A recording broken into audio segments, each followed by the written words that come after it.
Puta que pariu, coraçãozinho. Aí, bom dia, terceiro ano. Espero que esteja todo mundo bem. Estou com saudade de vocês. Sentindo muita falta da aula de nós estarmos juntos aí. E eu estou aqui hoje, cara, para ajudar vocês, né, que são sem vergonhas aí, ficaram em biologia, meu. Tá de brincadeira, né? Pô, um dia inteiro para fazer uma prova, até para consultar, cara. Mas não tem nada não. Vamos lá, eu estou aqui para tentar ajudar vocês. Eu vou comentar um pouco essas questões que foram feitas aqui e com a intenção de tentar ajudar vocês de alguma maneira aí agora nesse período final, que vocês consigam passar e acabar com isso logo, né? É claro que eu não vou ficar aqui dando aula, porque não é possível, mas vou tentar resumir o máximo que eu puder aqui e dar algumas dicas de como vocês devem estudar aí para se dar melhor nessas questões aí, tá? Então vamos lá, eu vou começar aqui, ó, que ele começa aqui com ecologia, né? E ele pede para diferenciar nicho e habitat. Porra, brincadeira. Habitat é o local onde o ser vivo vive. Então, pode ser uma lagoa, pode ser um mar, pode ser uma árvore, pode ser uma poça d'água, pode ser uma gota, né? Isso é o habitat. E o nicho é a função que ele exerce dentro desse habitat, né? Que hora ele come, qual a época de reprodução, né? Se tem ninho, se não tem ninho, o que ele exerce ali dentro, isso é o nicho. E o habitat é o local que ele mora. Pô, isso é brincadeira, né, meu irmão? Depois ele pede aqui, ó, fala sobre potencial biótico. O nome já está dizendo, cara. Potencial biótico responde à capacidade de uma população aumentar o número de seus indivíduos em condições ideais. Então, ou seja, para que eu tenha uma população bem desenvolvida, o potencial biótico tem que estar equilibrado, tem que estar bem, para que mantenha populações, sociedades e coisas de seres vivos em equilíbrio, tá? Depois ele pede aqui para caracterizar vírus e bactérias, né, e as formas de reprodução. Eu vou falar rapidinho, tá? Vocês, de maneira bem simples, é claro que vai ter muito mais coisa aqui dentro do exercício. A pessoa que fez isso aqui ficou muito legal. Eu acho que vocês deveriam estudar por tudo aqui, pelo gabarito, que está muito legal. Mas, vamos lá. Basicamente, vírus, uma constituição simples. Normalmente ele é formado por proteína, uma capa de proteína, que eles chamam de capsídeo, e material genético, que pode ser DNA ou RNA. Isso é basicamente um vírus. É um parasita obrigatório, não se reproduz sozinho, precisa de uma célula viva para que se reproduza, tá? Isso são algumas características que tem o vírus. A forma de reprodução é basicamente simples pra caramba. O que ele faz? Ele posa, aí aqui está adesão, penetração, replicação, montagem e liberação. Mas o que é isso? Adesão é ele aderir à célula, pô, né? Depois penetração, ele lançar o material genético dele dentro da célula, tá? Aí esse material genético começa a dominar, tá, o material genético celular. Então ele vai replicar o material genético do vírus. Depois ele vai montar os vírus, ou seja, material genético mais proteína, vai formar um vírusinho dentro da célula e depois ele vai liberar no meio, tá? Por isso que toda virose, os sintomas são muito rápidos, né? São muito graves, porque essa reprodução acontece de forma muito rápida. Você vê agora aí, nós estamos passando por uma virose grave pra caramba, que é a Covid, né? Tá todo mundo aí morrendo de medo dessa porra, inclusive eu, né? Não tô saindo pra porra nenhuma nem nada por causa desse miserável, desse vírusinho pequenininho, mas safado pra cacete, tá? No caso das bactérias, basicamente unicelular, e procarionte, ou seja, não tem membrana nuclear. Ponto. Isso é a principal diferença. Tá legal? É claro que aqui ela bota muito mais coisa, o cacete, mas para mim, basicamente é isso, é unicelular e procarionte. Os vírus não são células, hein? Não são células, tá legal? Aí eles vêm. Faça um breve resumo das relações ecológicas. Porra, você tem relação ecológica harmônica e desarmônica, o nome já está dizendo. Harmônica é aquela que dois indivíduos trocam favores e ninguém se ferra, todo mundo vai se dar bem, ou pelo menos um vai se dar bem sem prejudicar o outro. Numa relação desarmônica, alguém vai se ferrar, tá? Então na hora que você olhar e for dar a resposta, pensa um pouquinho, porra. Por exemplo, numa sociedade, tá? Normalmente é o que? Troca de funções, então todo mundo ali está se dando bem, então isso é harmônico, porra. Numa colônia de abelha, por exemplo, né, todo mundo se dá bem. Então, é uma relação de quê? De harmonia. No caso, por exemplo, do predatismo, onde eu tenho predador e presa. Nesse caso, normalmente acontece o quê? A presa se ferra. Normalmente ela morre. Né? Você tem parasitismo. O parasitismo também é desarmônico. Por quê? O cara que está sendo parasitado, ele também vai se ferrar. Então, é uma relação desarmônica. Então, na hora de responder a prova, para um pouquinho, pô, pensa aí. Né? É claro que aqui ele botou todas as relações, aqui, ó, ele botou aqui, aqui, ó, sociedade, colônia, competição, canibalismo, mutualismo, mensalismo, parasitismo, predação, competição. Então, dá uma olhadinha nisso aí, mas, porra, na hora de fazer a prova, para um pouquinho para pensar, porra. Por exemplo, numa competição, o que vai acontecer? Alguém vai se ferrar, porra. Né? Interespecífica é quando são espécies diferentes, tá? Intraespecífica são quando acontece com a mesma espécie. Por exemplo, canibalismo é intraespecífico desarmônico. Alguém está comendo alguém, porra. Né? Que isso hoje em dia na espécie humana não acontece mais canibalismo, tá? Claro que alguém está comendo alguém, não sei, mas é por aí. Depois ele vai aqui, ó. DNA é formado por 4 bases, CIT, cada uma indica as ligações que fazem entre si. Então, isso também é decoreba, né, meu irmão? Não tem para onde você correr, cara. Como é que você vai... as bases nitrogenadas. Olha só, existe 4 tipos de adenina, guanina, citosina e timina. Então a adenina faz par com timina, e citosina faz par com guanina. Se fosse RNA, ia mudar uma base nitrogenada. Então se eu tiver adenina, se liga sempre a quem? A timina. Citosina se liga sempre a quem? A guanina. Então essas bases nitrogenadas fazem parte das moléculas dos átomos nucleicos. Depois eu vou aqui, qual a importância de cada molécula abaixo? Ácido nucleico e proteína. O DNA, cara, é o material genético da gente. Então ele é fundamental. Um ser vivo que não tenha DNA, ele não vai ter cópia, não vai ter nada. Né? Não tem como se reproduzir nem porra nenhuma. Então o DNA é importante demais por causa das informações genéticas que cada pessoa, cada ser vivo tem ali. E a proteína é a principal matéria-prima para formar vários órgãos. Vários, tudo. Proteína é isso aqui, ó. Carne, além de quê? De ter uma composição de enzima, de hormônio, de anticorpo. Então, é extremamente necessária a proteína, porra.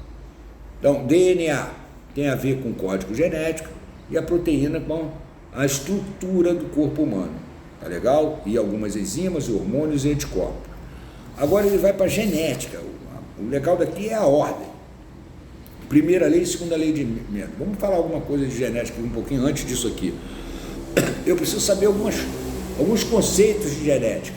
Saber o que é dominante, o que é recessivo, o que é alelo, heterozigótico, homozigótico, né? Fenótipo, genótipo. Se eu não souber isso, eu nem ando em genética, tá?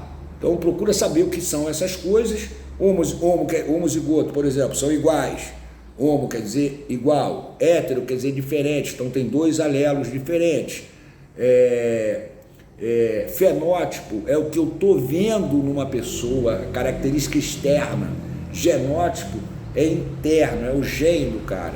Então essas coisas, esses conceitos vocês precisam saber, porque senão quando o cara falar aqui em homozigoto, ou heterozigoto, ou fenótipo, ou genótipo, você não vai entender nada, tá? E aí vai lá, Mendel, ele é considerado o pai da genética, ele é um monge, acho que é austríaco, se eu não me engano, tá? E ele fez algumas leis lá, alguns enunciados para que a genética evoluísse, tá? Hoje, que se faz hoje, projeto de genoma, esse código genético do DNA e coisas, se deve tudo a Mendel. E a primeira lei de Mendel está enunciada aqui, a segunda lei de Mendel está enunciada aqui, que também vocês devem saber. A diferença é que uma está mexendo com uma característica, que é a primeira lei de Mendel, tá? Ele está visando principalmente uma característica, e a segunda lei de Mendel, ele está misturando as características, né? Então eu estou trabalhando com várias características ao mesmo tempo, tá legal? Depois ele bota aqui número 8, tipo sanguíneo. No tipo sanguíneo, cara, o que? Eu tenho A, B e O. Tá? Eles são identificados geneticamente pela letra Izinho.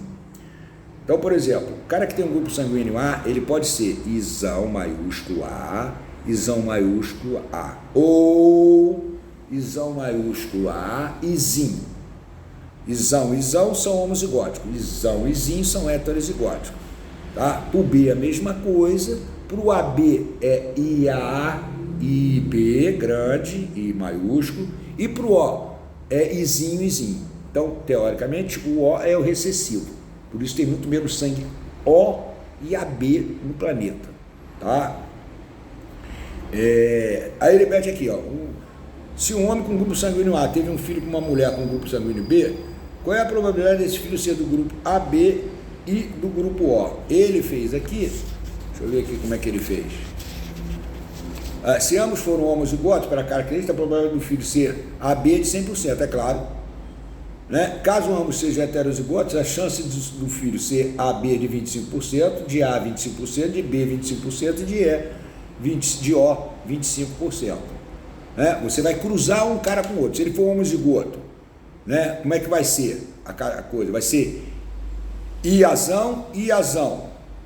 E se for B, IBzão e IBzão. Então, quando eu juntar esses dois, só vai poder dar o quê? A e B, se for homozigótico. E se for heterozigótico, vai ser IA, Izinho, IB, Izinho. Então, eu vou ter um sangue A, vou ter um sangue B e vou ter um sangue O. E um sangue AB. Tá certo? Show de bola. Outra aqui, diferencie mitose e meiose. Vai ser rapidinho, tá? Mitose ocorre em células somáticas. O número de cromossomos das células filhas são exatamente iguais das células mãe. A principal função da meiose, da mitose, é regeneração, né? Os tecidos, as células vão morrendo, elas vão se renovando. Isso através desse processo de reprodução celular que é chamada de mitose. Ocorre em células, no nosso caso, em células 2N com 46 cromossomos, ou seja, aí eu pego uma célula do tecido epitelial, por exemplo, ela se divide em dois, vai aparecer duas células filhas exatamente iguais à célula mãe. Tá? Meiose. Meiose ocorre em células sexuais. Tá? E o nome já está dizendo meio, tu divido o número de cromossomos pela metade. Eu vou ter uma célula que vai dar origem a 4 células, no caso do ser humano, com 23 cromossomos. Tá? Então, na meiose, a função básica é produção de células reprodutoras.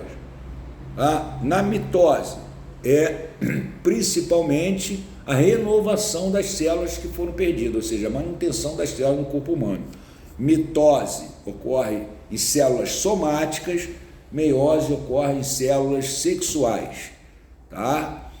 Mitose na espécie humana, 46 cromossomos, filhas com 46 cromossomos. Na meiose, célula com 46 cromossomos, 4 células no final com 23 cromossomos. A meiose é sempre a metade do número de cromossomos das células somáticas. Isso em qualquer ser vivo. Se um ser vivo tiver 100 cromossomos na célula somática, ele vai ter 50 nas células de meiose, tá? Nas células reprodutoras. Então vamos lá. Explica o que é crossover e sua importância. Olha só, na hora que você pareia os cromossomos, tá? Durante a divisão celular, você está aqui, pareado, 2 cromossomos. O que acontece? O crossover é quando esse bracinho desse cromossomo passa para esse lado e esse para esse. Isso é a mesma coisa, permutação. Quando um pedaço do braço de cromossomo passa para o outro e o outro para o outro. É como se eu tivesse pego aqui a cabecinha do meu dedo, passado para esse lado aqui e esse lado viesse para cá. Qual é a importância disso? Variabilidade genética. Nós somos diferentes, até dos seus irmãos, por causa disso. Tá? Então, isso é uma coisa muito importante. Senão todos os irmãos seriam iguaizinhos, porque é filho do mesmo pai e da mesma mãe, todo mundo seria igualzinho. Seria horrível isso. Né? Então, graças ao crossover, a gente consegue ter essa variabilidade de pessoas de características diferentes, mesmo sendo seu irmão. Tá? Isso é muito importante. Isso ocorre na permutação de um pedaço do braço do cromossomo durante a divisão celular. Tá? O que são transgênicos?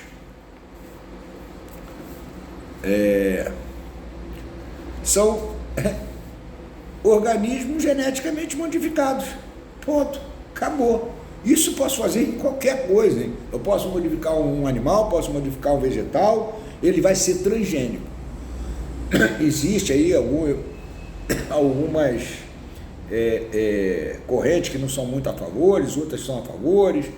Isso ainda existe aí uma luta danada aí através disso aí. Mas hoje em dia a engenharia genética ela está bombando e todo mundo está mandando ver. Por exemplo, agora mesmo com essa vacina do Covid, engenharia genética, eles codificaram todo o código genético do cara, eles estão fazendo essa vacina Pfizer, eu acho que é através de RNA, ele está mudando a característica do coisa, então é muito legal isso.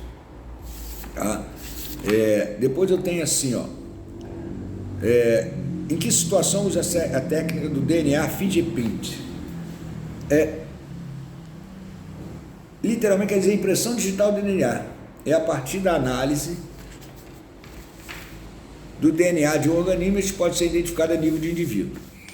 Essa técnica é muito utilizada na investigação criminal para identificar criminosos a partir do DNA. Então, porra, é igual a minha identidade. Eu vou lá, o cara tem meu código genético. Porra, aí eu matei alguém, tem meu sanguezinho ali. Ele vai lá e olha, pega aquela coisa, bota lá. É o mesmo código genético, não pode ser outro. Tem que ser João Maurício, não pode ser Antônio, nem Pedro, nem ninguém. Tá? Então é uma cópia idêntica do seu DNA. Depois ele vem para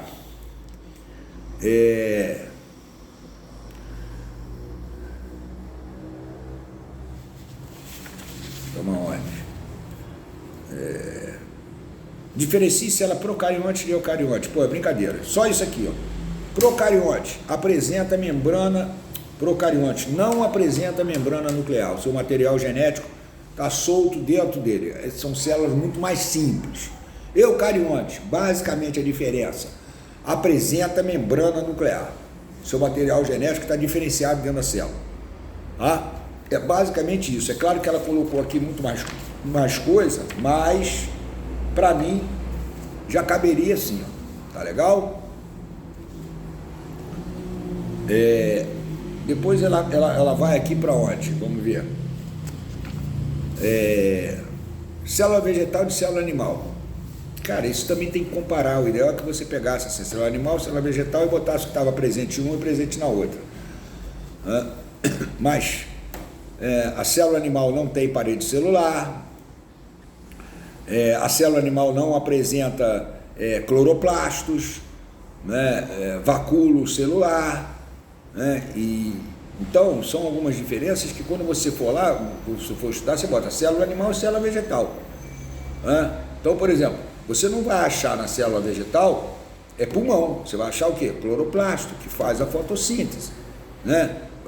A parede da célula vegetal, além da membrana plasmática, tem uma parede celulósica que os animais não têm. Né? Então são outras diferenças que estão aí. Né? Então vamos lá. Diferencia a etapa fotoquímica e química da fotossíntese. Pô, olha só, aqui também ele vai falar pra caramba disso. Eu vou falar só isso aqui, ó. Fotoquímica, presença da luz, foto. Química, não preciso da luz, fase escura. Então, a fotossíntese tem duas fases. Uma fase clara, que é fotoquímica, ela precisa da luz para que ocorra o fenômeno, as transformações ali dentro, e existe uma fase escura, onde não precisa mais da luz para isso, que eles chamam de célula de fotoquímica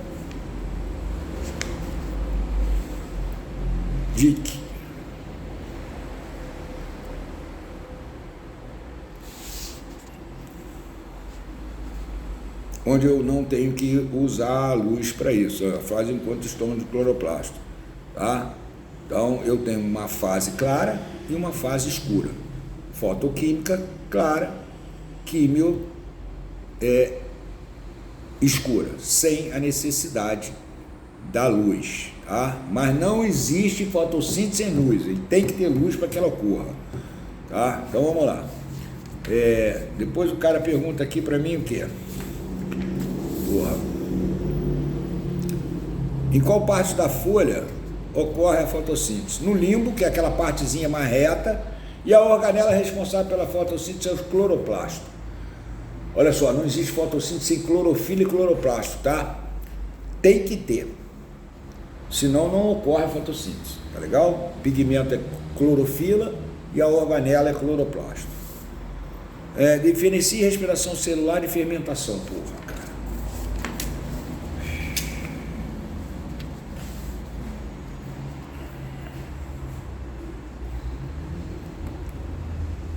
A principal diferença na respiração celular, eu obrigatoriamente uso oxigênio. Na fermentação, eu não preciso do gás obrigatório ser oxigênio. Tá? Essa é a diferença básica entre as duas. É claro que, se eu for falar muita coisa na respiração celular, eu tenho glicólise, eu tenho ciclo de Krebs, eu tenho cadeia respiratória, né? A fermentação é um processo muito mais simples. Fermentação, tem fermentação lática, fermentação alcoólica, né? Que a fermentação lática me produz ácido lático, na fermentação alcoólica me produz álcool. Na respiração o produto final é ATP, né? É energia, a gente busca energia através da respiração. Então essas são algumas diferenças que aparecem por aí. É claro que aqui na resposta ela colocou muito mais. Tá? Uma coisa sobre fermentação, nós já conversamos, fermentação lática, né? Porque o ácido lático no nosso organismo, ele só é produzido quando há um cansaço excessivo da musculatura. Então ele começa a produzir ácido lático e você vai ter cãibra. Hoje em dia, em atletas de alta performance, se faz teste de ácido lático na musculatura para saber se o cara está bem preparado fisicamente ou não. Tá? Se depois de um exercício ele produzir uma quantidade muito grande de ácido lático, ele não está bem preparado para aquele exercício, tá? Então é por aí.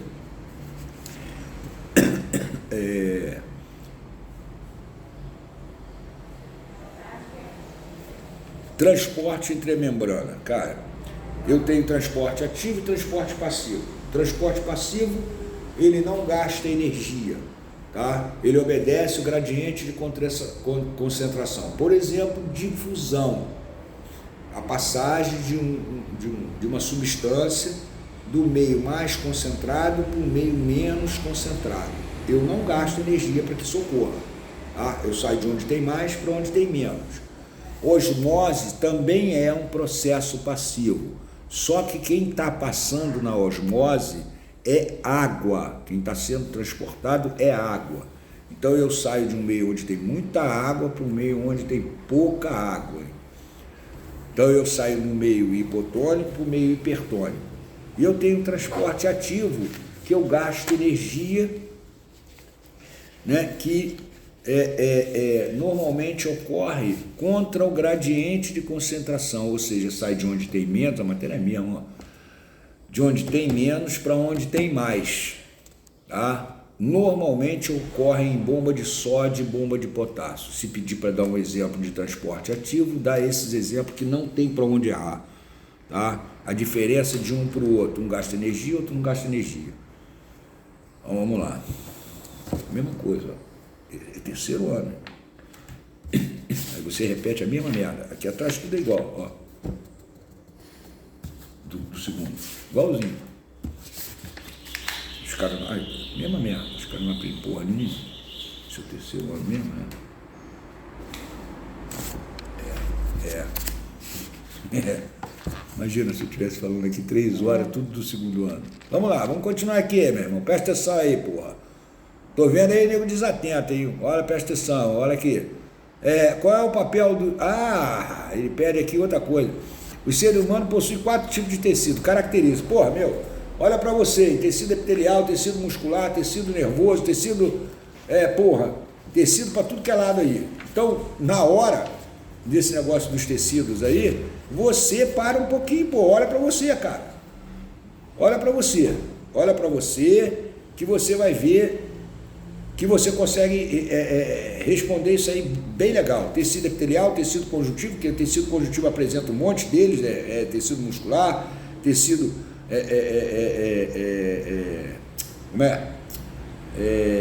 cartilaginoso, né? E cada um deles tem uma função. Por exemplo, o tecido nervoso, qual é a principal função? Receber o estímulo e dar resposta aos estímulos, tá certo? Tecido ósseo, qual é a função? Sustentação. Tecido muscular, movimentação. Tecido epitelial, revestimento, proteção. Então, é por aí, olha para você. Néfro, o que é o néfro? Néfro é a unidade fundamental do sistema excretor. É o filtro, é onde ocorre a filtração do sangue, tá? Sem néfro não adianta eu ter rim, é a parte funcional dos rins, tá? Então, eu tenho num rim milhões de néfros. Então, quando o sangue entra ali, ele é filtrado e sai limpo do outro lado. O que é bom vai para um lado, o que é ruim para o outro. Depois eu vou para onde?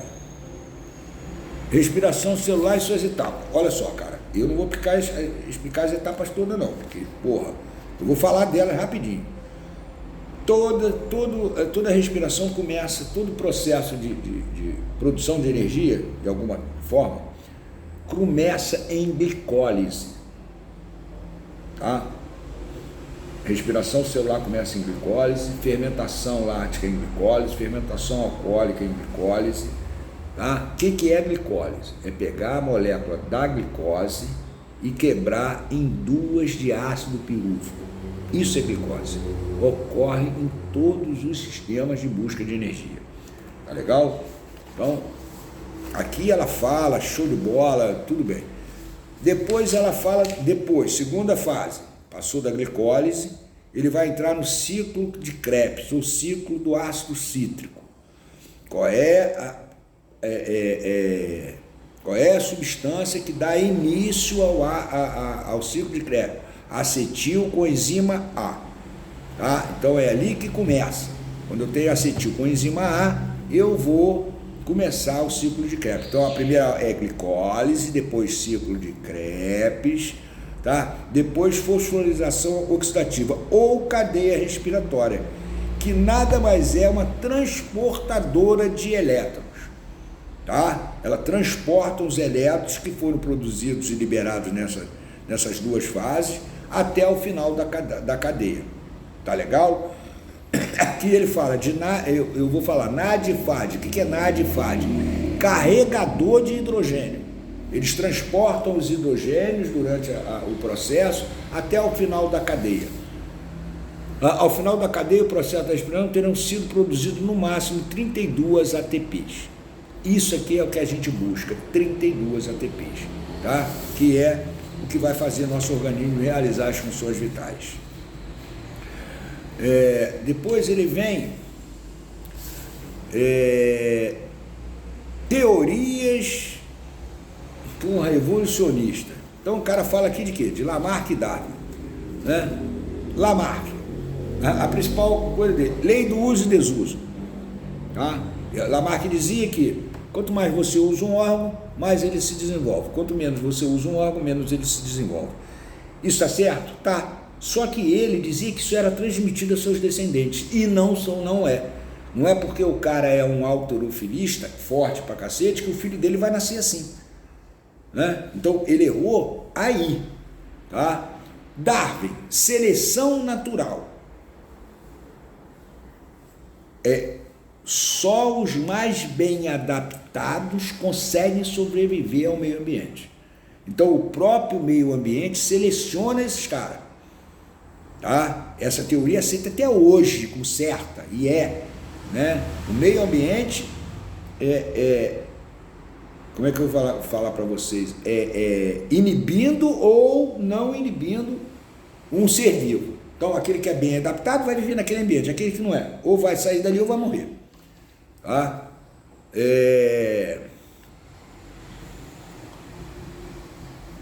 Todo mundo aqui tá show de bola, né? Tá. Também se não tiver, não vai ter jeito. Depois eu tenho aqui, explique as relações ecológicas abaixo. Pô, cara, isso é decoreba, não tem jeito, né? Ela aqui também botou isso aqui para mim, show de bola, né? Parasitismo. Eu preciso de um parasita e de um parasitado. Pô, espécie que vive em outro organismo que retira o alimento aos poucos. Um parasita não mata o parasitado rápido. Inquilinismo utiliza o ser vivo como hospedeiro, como morador, né, daquilo ali. Mutualismo é uma relação que a troca é tão grande entre um e outro que eles não podem nem viver separados, tá? Eles trocam favores, que esses favores são indispensáveis à vida dos dois, não podem viver separados. Comensalismo é o cara que come o resto animal, o resto da presa dos animais. Tubarão, por exemplo, existe um peixinho chamado rêmora que vive atrás dele, tá? Ele faz comensalismo. O resto das presas dos tubarões que ficam ali, eles vão comendo, tá? Isso é comensalismo. Sociedades são indivíduos da mesma espécie que vivem numa determinada região e dividem trabalho, cooperam entre si, né? Colônia, a mesma coisa, estão unidos anatomicamente. Na sociedade eu não estou unido anatomicamente, tá?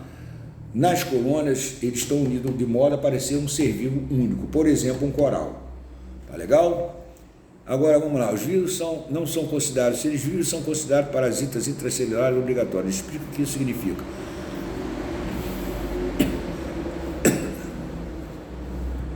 Olha só, eles são parasitas obrigatórios porque eles só podem se reproduzir no interior, já acabei de falar isso agora, de células vivas, cara. Tá? Eles não são considerados células. Então tem muitos autores que não acham que eles são seres vivos, porra. Porque se ele precisa de outro para se reproduzir, ele pode ser um ser vivo. Mas há outros autores, a maioria considera um ser vivo porque tem algumas características de ser vivo, DNA, proteína, e consegue se reproduzir de uma forma ou de outra, mas dentro de alguém, dentro de um ser vivo qualquer, de uma célula viva. Então isso é que faz os vírus serem considerados,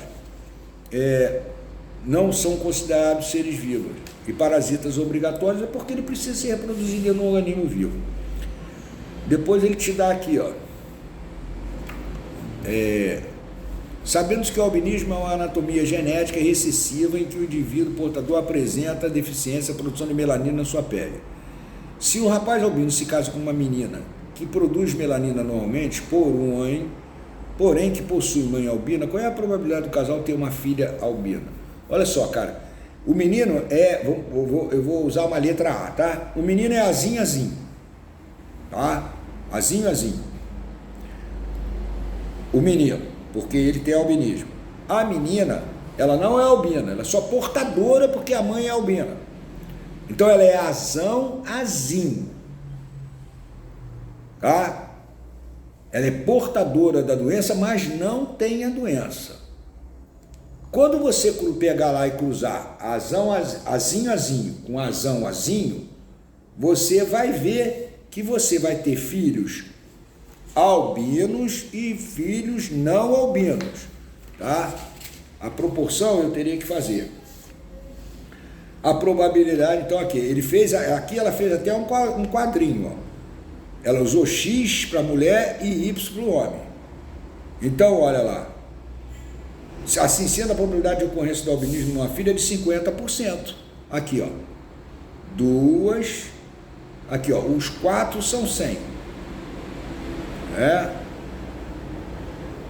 Então, aqui, albinismo, 50%. Isso é molinho, é só fazer o cruzamento. Ah, ela aqui já até fez, botou aqui, ó. Eu faria de outra forma. Mas é assim mesmo, tá certo, tá show de bola. Aí vamos ver agora aqui. Escreva a categoria em ordem do maior para o menor. Pô, aqui também, meu filho. Não tem jeito, decorar. Domínio, reino, filo, classe, ordem, família, gênero e espécie. Espécie é a menor, é aquela que identifica o ser vivo. Tá? Por exemplo, Homo sapiens, só o homem é Homo sapiens. Ponto, acabou. Ninguém mais é Homo sapiens. Tá? As regras de nomenclatura, que eu acho que ela vai pedir aqui, eu vou te dar assim rapidinho algumas, então uma porrada, mas eu vou te dar algumas rapidinho. Por exemplo, é binomial, tem sempre 2 nomes na espécie. Tá? Sempre assim, o primeiro letra maiúscula, o segundo letra minúscula. Tá? Outra, na hora que você for escrever, tem que escrever em itálico ou grifar. Tá? Isso são regras assim, rapidinho, básicas. Você tem que saber essa, pelo menos essa você tem que saber. Tá? Então, a primeira palavra refere-se ao gênero, tá? E a segunda palavra ao específico. Então, por exemplo, Homo sapiens, Homo gênero, sapiens específico. A primeira letra deve ser maiúscula, a segunda minúscula. Quando escrito em itálico ou grifada. Isso são algumas das recomendações básicas para vocês saberem, pelo menos se livrar disso aqui. Tá? Agora ele vai para vegetal. Cara, vegetal eu estou dando aqui, tem outras turmas aqui também, que está a mesma coisa. Eu faria o seguinte, não dá para mim falar disso tudo aqui agora, porque seria impossível. Faria assim, ó. Pegaria assim, ó, briófitas, pteridófitas, angiospermas e gimnospermas, né? E colocaria as diferenças, porra. As diferenças são basicamente o quê? Caroço, semente, flor, fruta, tecido, né? Vascularização. Então, vocês separarem aquilo que eu encontro em uma e não encontro na outra. São só as diferenças.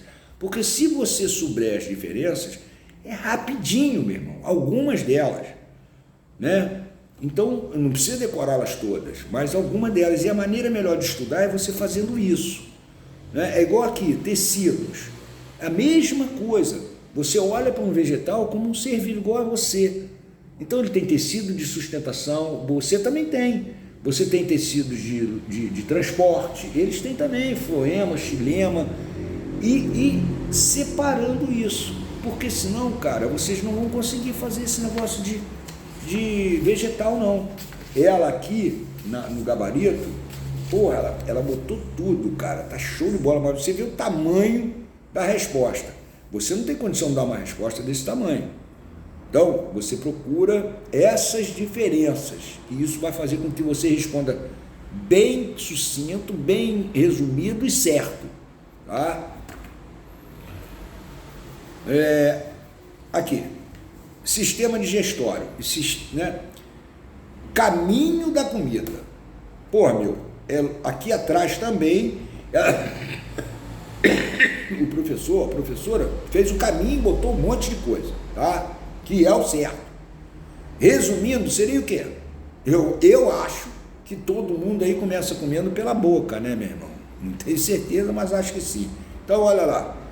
Boca, aí ele deglute, engole, faringe, esôfago, estômago, intestino delgado, intestino grosso, reto e ânus. Esse é o caminho da tua comida. Tá? No resumo é isso. Só que aqui, claro que ele bota aqui, muito mais coisa, que está muito maior. Dentro da boca, os alimentos são triturados pelos dentes, umedecidos pela saliva, né? Depois os alimentos são engolidos, olha só. Aí passa pela faringe, cai no esôfago, aí movimento peristáltico, que é um movimento para empurrar para baixo os alimentos, isso é importante pra cacete, né? Vai passando para baixo. E o alimento passa a ter nome, quando ele está na boca ele é bolo alimentar, quando ele está no estômago ele é quimo, né? Então, aqui tem um desenvolvimento muito maior do que eu estou te falando. Eu estou te dando, assim, o essencial, né? Boca, mastigação, deglutição, movimento peristáltico, estômago, né? Movimento peristáltico no esôfago, estômago, intestino delgado, que é onde ocorre a absorção dos nutrientes, no intestino delgado, tá? Depois o intestino grosso, que é onde ocorre a absorção de água e sais minerais, reto e ânus, tá? A digestão do açúcar começa na boca, termina no intestino delgado. A digestão da proteína começa no estômago e termina no intestino delgado.